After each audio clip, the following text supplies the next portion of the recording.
छोटी सी हेडिंग बनाओ। इस कॉन्सेप्ट का क्वेश्चन स्टडी मटेरियल में है। तो जब ये मैंने कॉन्सेप्ट आपको पढ़ाया है, वहां ये वाली बात मैंने नहीं कराई थी, क्योंकि रियलिटी में ये बात एग्जिस्ट नहीं करती है, पर आपके इंस्टीट्यूट ने डाली हुई है, तो मुझे अब करानी पड़ेगी। मैं कुछ कर नहीं सकता, ठीक है। सो मैं जब अब एडिशनल क्वेश्चंस करा रहा हूं तो उसमें ये पॉइंट आ गया है। हेडिंग बनाओ, adjustment of dividend, adjustment of dividend in Black-Scholes option pricing model. Adjustment of dividend in Black-Scholes option pricing model. बच्चे जरा अपने नोट्स खोलो जहां हमने ब्लैक का मॉडल कराया था आपको। वहां हमने आपको ब्लैक के बड़े सारे अजम्पशंस लिखवाए थे और उन अजम्पशंस में स्पेसिफिकली लिखवाया था कि ब्लैक-शॉल्स मॉडल मान के चलता है कि स्टॉक्स जो है वो डिविडेंड पे नहीं करते हैं। पर आपके इंस्टीट्यूट ने डिविडेंड एडजस्टमेंट वाला ये क्वेश्चन डाला हुआ है। ये क्वेश्चन 114 ये आपके स्टडी मटेरियल का क्वेश्चन है। तो इसमें वो कह रहा है मान के चलो कि डिविडेंड 10 रुपए का है, अब कैलकुलेट करिए वैल्यू ऑफ कॉल ऑप्शन। और ये पूरा सवाल ब्लैक-शॉल्स मॉडल का है। सो ना चाहते हुए भी हमें ये एडजस्टमेंट सीखनी पड़ेगी, क्योंकि ये पेपर में आ जाएगी।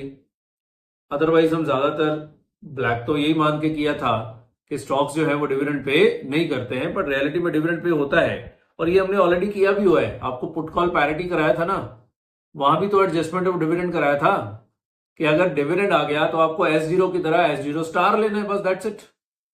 अगर डिविडेंड आ गया तो हमें S0 नहीं लेना होता। क्या लेना होता है? S0 का स्टार लेना होता है। और S0 स्टार क्या है?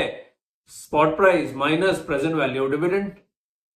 तो बिल्कुल सेम है, बट अब करना तो पड़ेगा ना, क्योंकि अगर ना कराया और पेपर में आ गया तो गड़बड़ हो जाती है, ठीक है। सो आइए, adjustment of dividend in black-shawls option pricing model. तो डिविडेंड दो तरीके से आ सकता है। आपको हमने पुट कॉल पैरिटी में भी कराया था। Dividend can come in two forms. So dividend दो तरीके से आ सकता है। पहला कौन सा था? Absolute form. आपकी बुक में एक एक क्वेश्चन दोनों का है। हालांकि एक क्वेश्चन यहां है, दूसरा क्वेश्चन हम जो नेक्स्ट टॉपिक करेंगे रियल ऑप्शंस का है। सर चैप्टर खत्म नहीं हुआ? नहीं, अभी छोटी सी बात एक और है रियल ऑप्शंस का। इसके बाद हम रियल ऑप्शंस का एक टॉपिक करेंगे, उसमें भी ये वाला पॉइंट आपको दिखेगा। एब्सोल्यूट फॉर्म और यील्ड फॉर्म। एब्सोल्यूट फॉर्म का मतलब होता है डिविडेंड अमाउंट इज गिवन। मैं दोबारा बता रहा हूं सारा, ऑलरेडी हमने इसको पुट कॉल पैरिटी में सीखा हुआ है। और यील्ड फॉर्म का मतलब होता है कि dividend yield is given. Absolute form का मतलब होता है कि डिविडेंड की अमाउंट दी हुई है, और यील्ड का मतलब होता है डिविडेंड यील्ड, यानी कि परसेंटेज में डिविडेंड दिया हुआ है। अगर डिविडेंड एब्सोल्यूट अमाउंट में है तो in place of S in black model, in place of S0 in black model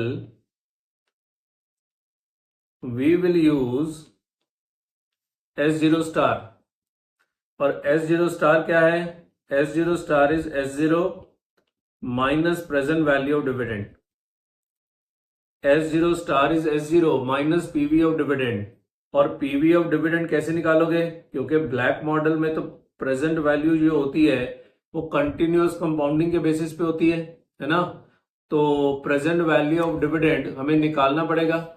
तो what will be your present value of dividend? तो present value of dividend will simply be equal to dividend amount, divide कर दूं, इन divided by e to the power RT।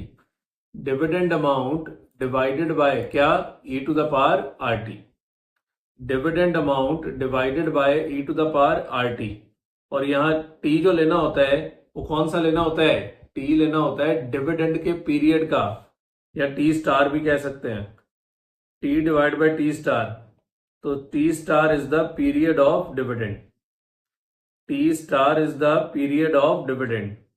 मतलब जो PV करनी है वो डिविडेंड का पीरियड लेके करनी है। बच्चे ये नई बातें नहीं है, हमने ऑलरेडी पुट कॉल पैरिटी में आपको अच्छे से कराया था। शायद मैं लेके भी आया हूं आपके लिए। सो हमने ऑलरेडी इसको पुट कॉल पैरिटी में आपको करा दिया था। तो ये हमारे लिए कोई नई बात नहीं है। So dividend amount is given. तो S0 पूरे ब्लैक के फॉर्मूले में S0 की जगह S0 स्टार लेना है, और S0 स्टार क्या है, पीवी ऑफ डिविडेंड, और डिविडेंड की पीवी करनी है dividend amount divided by e to the power RT। पर अगर डिविडेंड यील्ड फॉर्म में आता है, अगर डिविडेंड यील्ड फॉर्म में आता है तो फिर आपको छोटी सी एक एडजस्टमेंट और भी करनी होती है। ठीक है, इधर देखो, C0 is equal to, black में C0 का फॉर्मूला क्या था, C0 था S0 इंटू ND1। अब ये S0 की पीवी निकालनी पड़ेगी, और S0 की पीवी निकालनी कैसे निकलेगी, e to the power YT।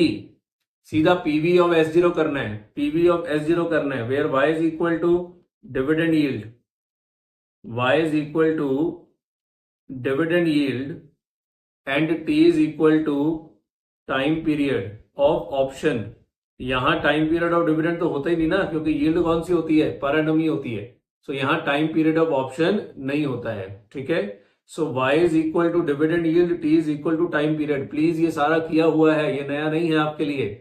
तो प्रेजेंट वैल्यू ऑफ s करना पड़ेगा by discounting at the rate of dividend yield, minus बाकी तो वही है e divided by e to the power RT into ND2।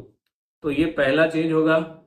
अगर डिविडेंड यील्ड आता है तो S0 की जगह क्या यूज होगा, PV of S0, PV of S0, और ये पीवी होगा किस रेट पे, डिविडेंड यील्ड के रेट पे।